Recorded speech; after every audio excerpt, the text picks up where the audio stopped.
the apocalypse in this sense is for me, for on a personal level, for each of us, to be forced into a different circumstance, to think constantly about a different situation that they're forced to be in, as opposed to what they think is normal, or was everyday, or quotidian, or ordinary.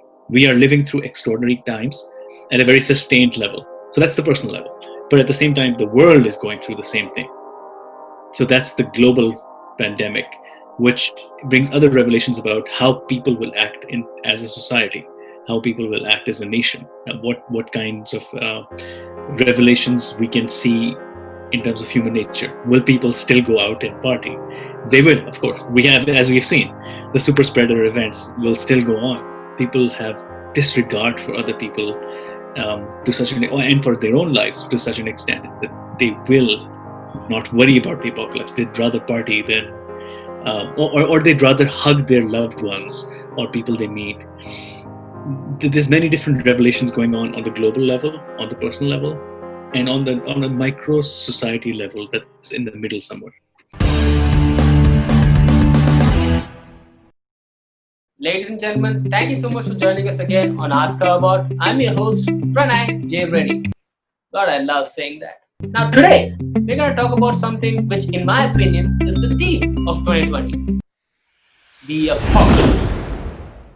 Now, you might disagree with that theme, but you gotta say that most of the things happening to us this year are pretty apocalyptic. And if you don't agree with me, just take a look at the religious textbooks you were taught us as a child. They did talk about stuff like this, didn't they? Now, the reason we wanted to do an episode on apocalypse this week is because we wanted to understand what it actually meant. Yeah, apocalypse is the end of world, dun dun dun, blah blah blah. But does that actually mean the end of worlds? Or does it actually mean something else? But we found out it actually meant something else. And more than that, there's also a study, or rather studies going on how such an environment can affect a human being. And so we wanted to see in this episode how it affects us, how apocalyptic narratives have affected us, and how we are affected by this current pandemic apocalyptic situation. So in order to do that, we brought on an expert. The expert we have today is Mr. Sheheryar Sheikh. He is a literary analyst and an academic. His research areas include apocalyptic narratives and post 9/11 literature. He is an author of 2 books, The Still Point of the Turning World and Call Me Al, The Heroes of Haha Journey, both of which are based on apocalyptic settings. He has 3 publications to his name. He got his master's in creative writing in the University of Notre Dame and is currently in his PhD on apocalyptic narratives in the University of Saskatchewan. So that's a bit about our guest. Let's move on to the interview. Mr. Sheheryar, thank you so much for joining us today. It's a pleasure having you on the show. First off, how are you doing in these turbulent times? These are fantastic times for somebody who studies the apocalypse. We're living through it.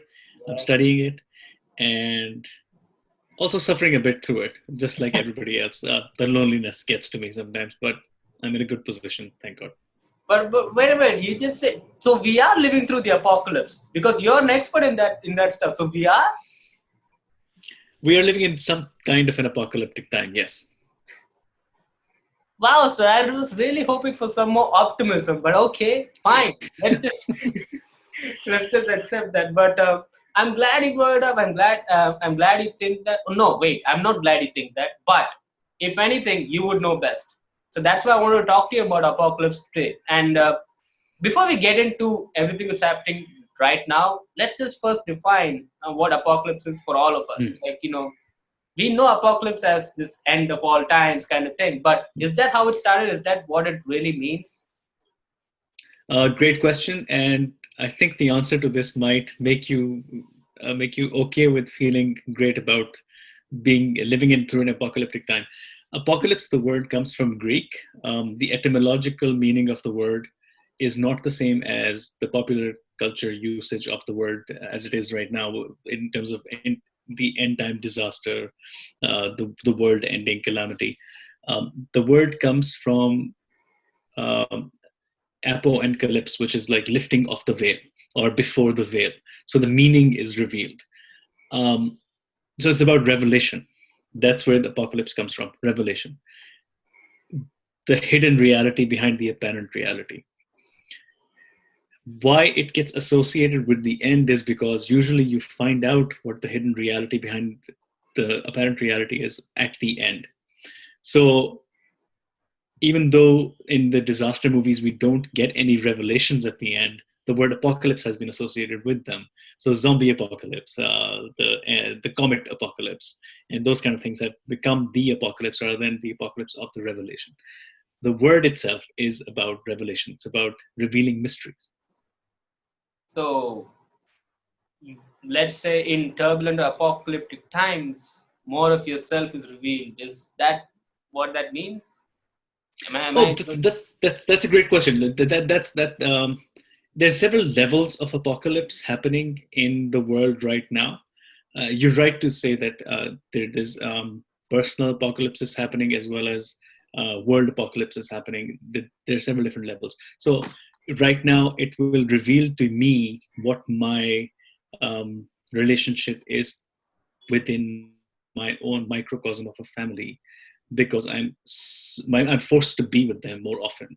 I'm forced to be where I am forced to be in a different circumstance than what the normal world was before this happened, before this pandemic arrived. So the apocalypse in this sense is for me, for on a personal level, for each of us, to be forced into a different circumstance, to think constantly about a different situation that they're forced to be in, as opposed to what they think is normal, or was everyday, or quotidian, or ordinary. We are living through extraordinary times at a very sustained level. So that's the personal level. But at the same time, the world is going through the same thing. So that's the global pandemic, which brings other revelations about how people will act as a society, how people will act as a nation, what kinds of revelations we can see in terms of human nature. Will people still go out and party? They will, of course. As we've seen, the super spreader events will still go on. People have disregard for other people to such an, and for their own lives to such an extent that they will not worry about the apocalypse. They'd rather party than, or they'd rather hug their loved ones or people they meet. There's many different revelations going on the global level, on the personal level, and on a micro society level that's in the middle somewhere.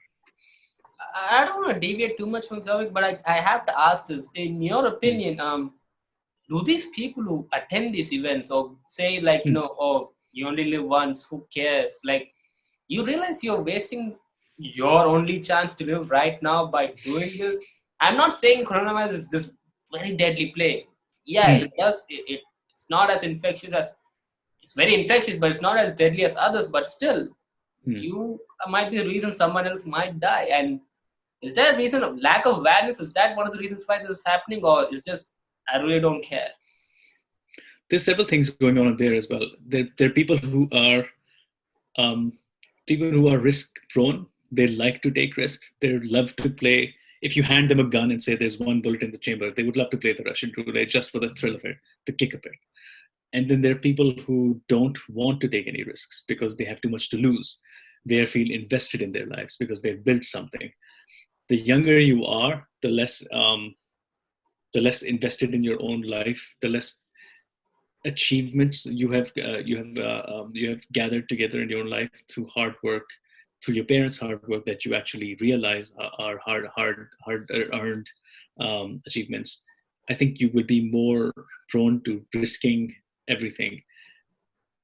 But I haven't studied this too much, but there are many studies going on about how risk has changed during the coronavirus times. And it's based on these people who are taking these risks to go to these gatherings or arranging these gatherings or enabling these gatherings in some way.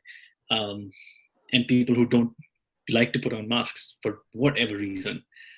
And then there's the political move. Your political leader has decided, the one you worship, the one you say like is the be all and end all, says the mask is not necessary. You follow that guy, and you just have to there's many different things happening over there as well. It's either coming from the inside or coming from the outside, and top down and bottom down. But at the end, the decision does lie with you. and it depends on how much you are willing to risk. You're willing to risk yourself, your family, your loved ones.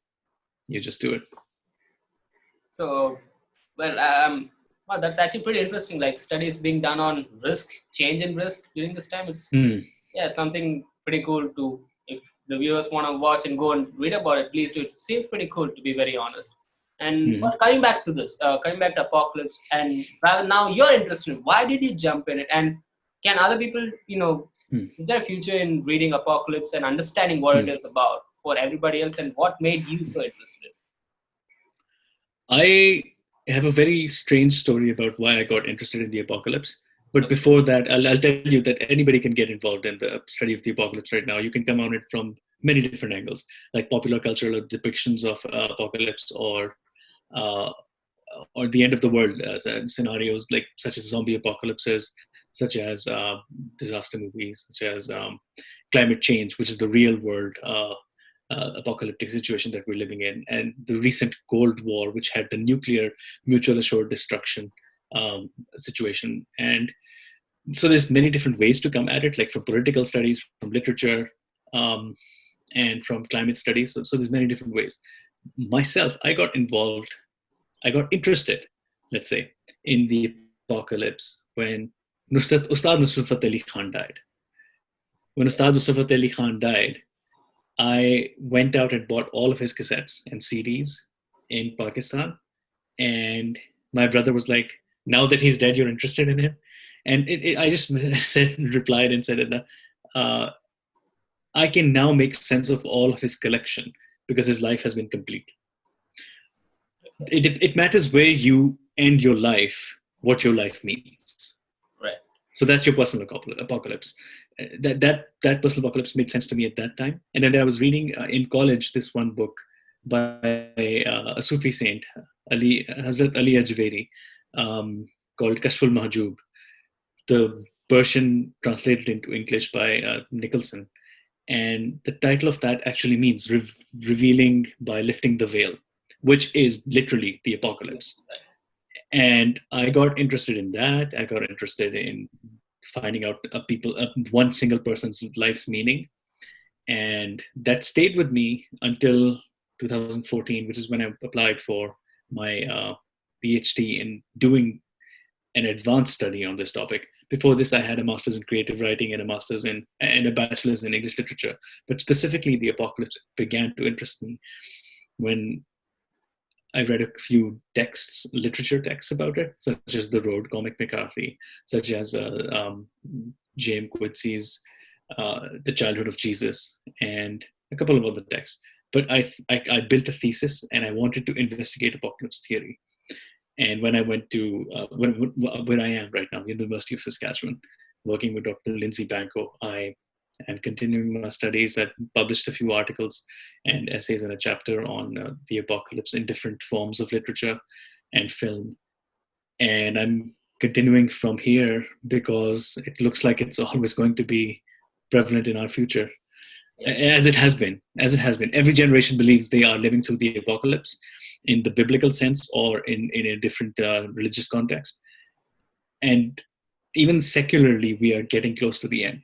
There's going to be water wars. There's going to be climate change wars. So we know this. It's part of our secular narrative as well as our religious narratives in different religious settings. Right. So that's how I got in, and that's why I'm staying in. Right. Well, I'm glad you brought that up about narratives. Now, narratives are interesting. We love certain narratives more than the others. We love certain stories more than the others. And especially the things which stick with us or which have stuck with us for so long are apocalyptic narratives. My bad. And that intrigues me. Now, if I were a human being wanting to pass down a story, I would rather pass down a joyful story. But yet somehow the world is coming to the end. Those are the kind of stories, or rather even those are the kind of narratives which people are really interested in, whether it be in real life as well. So like you said, the death of that person is what made you realize or made you think, okay, now his story is complete. I can go read it. I can go reveal or see what's under the curtain. Why do you think we are obsessed or rather prefer those kind of narratives?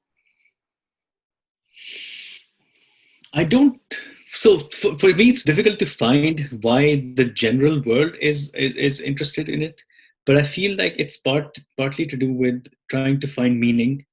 Personal, like, on one level, it's trying to find meaning in what the human project is about, because we want to get to the end of it to see what it was about. To reveal what is behind the curtain. Is there a God or is there no God?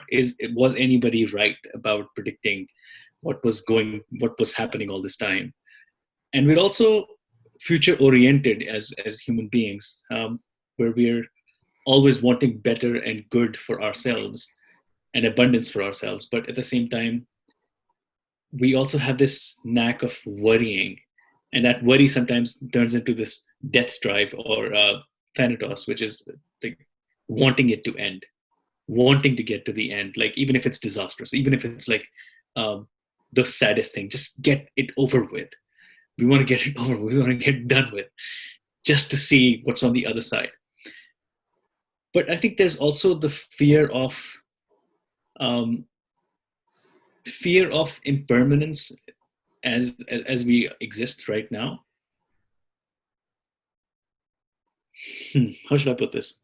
But there's also the fear of permanence. We don't want to be stuck in our situations. We want things to end, and things do end. Everything, as they say, this too shall pass. Every single thing does pass. Happiness passes. Everything it seems fleeting. So we are looking at the other end and saying like, okay, when will it all end? All of it. So we want to think that we can think on the grand scale. I don't think we can. I do not think that we can think on the grand scale. I think it is only our personal vision of the grand scale that we can actually encompass in one consciousness. But we want to believe that we can think of all of it ending. No, that's an interesting point you raised, because I personally also believe that we can't comprehend a lot of things in this universe itself, because we can only perceive a part of this reality. Even our perception is not complete. The way we receive information with our eyes or sound, it's not complete. It's only a version, a part of what reality completely encompasses. So how can you understand reality? You can't even perceive all of it.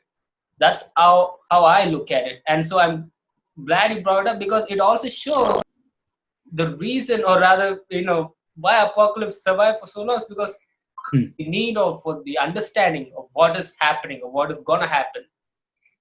That is why. Do you think that's why it's the key? That's why it survived for so long? Because then we know, okay, this is what's gonna happen, so we need to keep it with us. Yes, for sure. It's going to survive as long as human beings survive, and it has been there with us since we've been here, I think, because we've always looked for answers. Why? Because consciousness demands why. Why consciousness?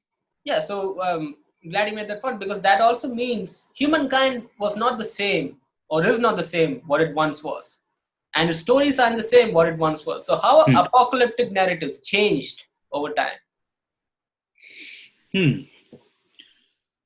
So I can't speak to the cyclical religions, but I can speak to where I have been studying. Like I've been studying American and Abrahamic religions, and American literatures, and North American, so like Canadian and American, the United States. The narrative has not changed much. It has always been end-oriented, but in different ways. So the shift from extremely religious narratives, which began with sermons that told parables and stories, to now novels that are completely secular, but still have the end orientation in their mind, is examined very well by one of the scholars that I study.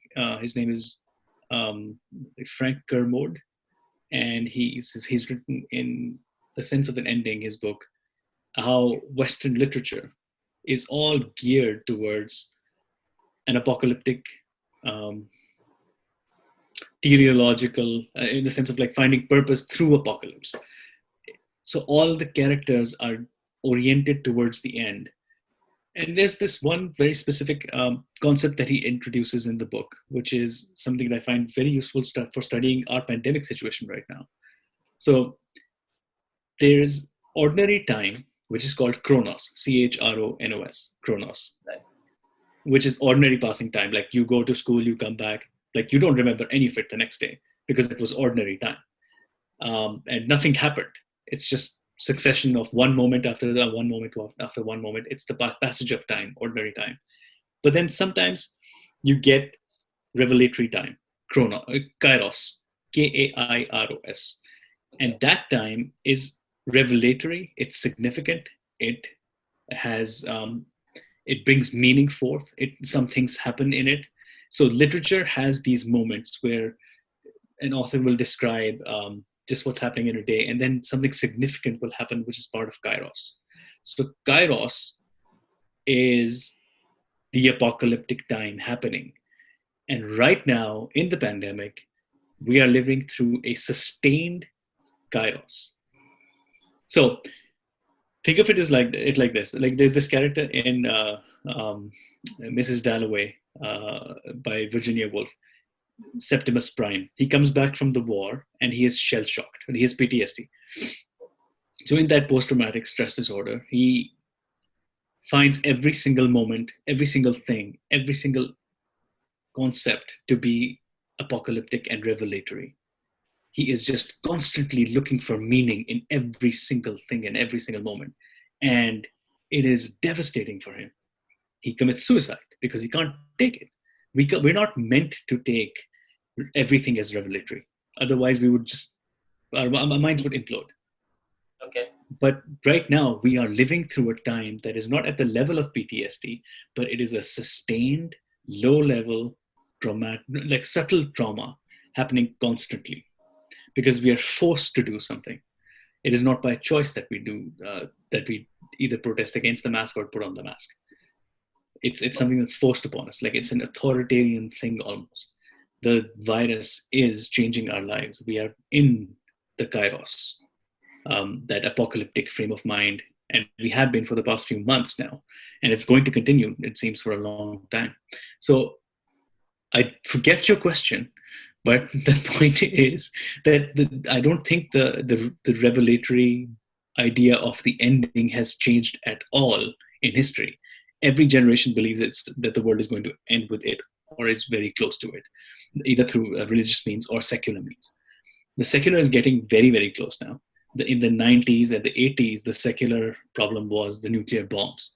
And now it's climate change. And pretty soon it's going to be the sixth extinction, which I'm sure you must have seen the David Attenborough documentary or heard about it, the one he's talking about, the sixth extinction. But people have been talking about it for a while now. But then it's going to change to something else. If we keep surviving, the apocalypse is going to be delayed, but not denied. So it's like saying justice can be delayed but not denied. So it's the same with so apocalypse is a kind of a justice to that. Okay, so religious texts have been good. So I better start practicing my religion again. So that's what you're trying to say. But jokes about that. Like they say, look, yeah. Jesus is coming. Look busy, right? Right. But putting a little jokes aside, though, the serious note is if you people watching or even we are observing this, number of militia groups in the US most notably have shot up in the past few months, and the people rioting have shot up as well everywhere. Yeah. Everywhere. It's not just close to one country. Sure. Because the moment a government's announced to lockdown and wear a mask, but it's for people's own good. I think that's a wonderful point you made. It's a state of kairos where it's a new thing happening every second. It's hard for us to process it. And so that is why I think we are so mentally affected, each and every one of us in our own ways during this time. And so that's why I urge people with, who are feeling mentally disturbed right now, do get help. It is absolutely necessary right now. And I'm glad you that's did. a wonderful point you made, sir, in the sense of, how Chronos and Kairos are two states, and we are not programmed to take so much of information altogether at once. Right. And, but that also brings me to this question in the sense like, we find our reality affects art. which literature, let's take literature for example, our reality, what we experience, that is what we reflect on our art. But how much of that is reflected in reality? The other way around. Hmm. Because of listening to such stories for so long, for generations, and that's what's been passed on, do you think that has somehow become part of our reality right now?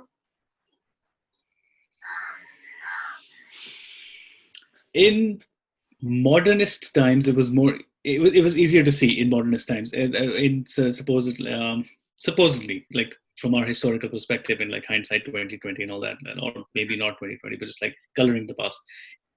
Like, for example, like T.S. Eliot poems like The Hollow Men and Mrs. Dalloway and texts like this, talking about the wars, the First World War and Second World War, and also like reflecting upon society and the hyper industrialization and the uh, lack of absolute meaning, but it's a shift in meaning because of these things, because of these society altering things. So it was easier to see that literature was affecting life as well. Maybe it was informing how life was different from the Victorian novels and from the Victorian texts, and how it was not morals based. It was more industrialization has ruined us. It's completely devastated us, and our end will not be meaningful or like heroic. It will be more a whimper, and many of us will just like have this like stray bullet catch us, and that will be the end of our lives. Or we'll die in the factory and just like with a whimper, or that's it. That's the end of meaninglessness. The meaninglessness of life will be evident in our death. But now, post Dadaism, postmodernism, post all of this like destructuralization of meaning in literature, in even our lives, because we've become unmoored from the centers of our religious hordes. I would say, like in many ways, like in a good way, free to consider people as people, rather than a group of sexual affiliations or race, but at the same time limited by the visions that try to enforce those limitations, such as the rioters, such as the white supremacists, such as people who um, try to cage us back into those narrow visions. So we're living in a time which is multiform, which is not to say that not all times are multiform. We are multiform as a society right now, but at the same time, the mainstream thought is you have to adhere to something. Yeah. People keep pushing us into corners from the outside, even if we want to be free from the corners. And unfortunately, I think that's made us lose our will to go into to any centers. We've become unmoored. We're being pushed to corners from the outside, and we become unmoored, and we want to remain unmoored, and that's not. What was your question again? I keep losing myself in my other thoughts No, that are happening about the pandemic. you are going towards it in the sense like, I just asked like how much of literature influences our reality right now or has influenced our reality right now. Because the more you think of something, it's that old saying our parents used to tell us, like how our mind is the most powerful thing, and if you imagine something, you can get it happen. So I imagined for a toy for so long, I didn't get it when I was a kid. I stopped believing in it. But then I saw so many apocalyptic stories being said, and yeah, apocalypse is what we're living in right now. So that was my question. How much has literature influenced our reality right now? Oh, okay. So there's a couple of novels that came out recently, and even the movie Contagion, right?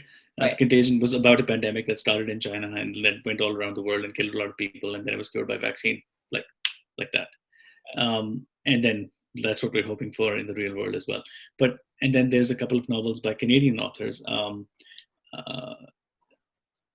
Emily St. John Mandel's novel about a pandemic that wipes out the world, except a handful of people who go around Canada and North America in a Shakespeare troupe and bring Shakespeare to the people, and which is a delightful novel to read and to teach, but it's nothing like our current situation.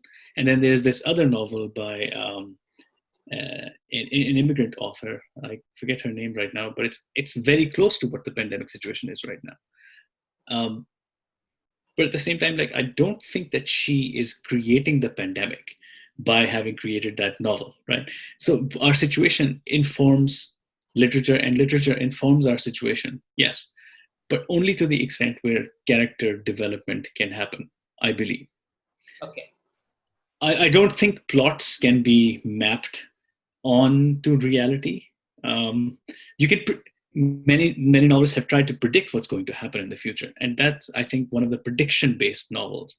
And I think it gets many of the scientific things right, but the characters will always be different in life. I look to novels that I read, literary fiction, not for the plot, but more for the character, because it enables insight into how a mostly realized person would live through a situation, and you can plug that person, that character, into the current situation and see what that person would. I do not think that life can mirror fiction, but it can echo modes of fiction as they pass. And that's a long discussion. Yeah, it is. It definitely is, because we've seen that happen before, in the sense, like, like you said, the reason I bring that up is because I find that, like I say, it's a multifaceted life. A lot of factors go into influencing reality as it is, or the ones we experience right now. And for something which has already been written, or for something which you've already been hearing for so long, it's easy to lose faith. When once a person realizes, yeah, this is what has been foretold already. It's supposed to be the apocalypse. You're supposed to die. It's easy to lose hope. You know Yes. what I mean? And that is what I was trying to bring across. I wouldn't necessarily say because something was foretold, it's happening now. Maybe I really don't know. But more than that, the worst thing a human being can do right now is saying that because it's already been foretold, this is some version of the apocalypse. What's the chance in us surviving? That to me, that's when that's when we're lost, according to me. That's why I said, like, how much do you think that our literature informs us in terms of our reality? Because our reality is what we perceive it to be.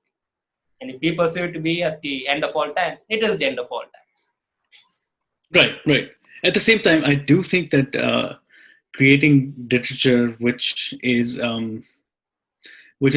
representative. For example, literature that anticipates the Holocaust, for example, human agency evil, rather than like environmental climate change, or like a microbe creating deaths. Rather than that, if you create a novel that anticipates the Holocaust, that anticipates a future version of the Holocaust, that is then responsible in some ways for entering the situation into the human imagination, so that it somehow encapsulates what might happen if certain circumstances happen. I don't know if there's a more responsibility on that author to create a situation which is more hopeful. I don't know. And that brings that situation to mind. I don't know. I mean, it's devastating to think that somebody can influence how a demagogue would think. But aren't most dictators, aren't any leader influenced by authors and books? Hitler was famously influenced by many authors he read as a kid, and part of his ideologies came from those books. Now, have those books tell him to be a certain way? No. He formed his own ideologies based on them. Right. So maybe there is no responsibility on the authors. Maybe it's just on that individual. Right. Maybe. Yeah. Maybe. But again, like I said, this could be a really long discussion. So what I'd like to do now is, like, if you were to summarize the situation we're experiencing right now and what it means in terms of apocalypse, I think that would be a good way to, bring it to a close. Sure. So right now, I would like to reiterate the Kairos Chronos thing, and examine it from my perspective as a student of the apocalypse. I find that it is it's as if the apocalypse or an apocalypse, a global an apocalyptic global situation has been slowed down. It's been put into slow motion, and we can look at it. It's like the nuclear holocaust in that sense. The nuclear threat during the Cold War was like this. It was man-made. It was different, but it was the first time that we had this capability. Human beings had the capability to destroy themselves. So it was very similar to this in that sense. Like we can actually, all of us, not all of us die, but like all of us suffer from this pandemic. Very close people can die to us. Very close people to us can die. And when that happens, it's an apocalyptic situation. It's like things have like completely shifted.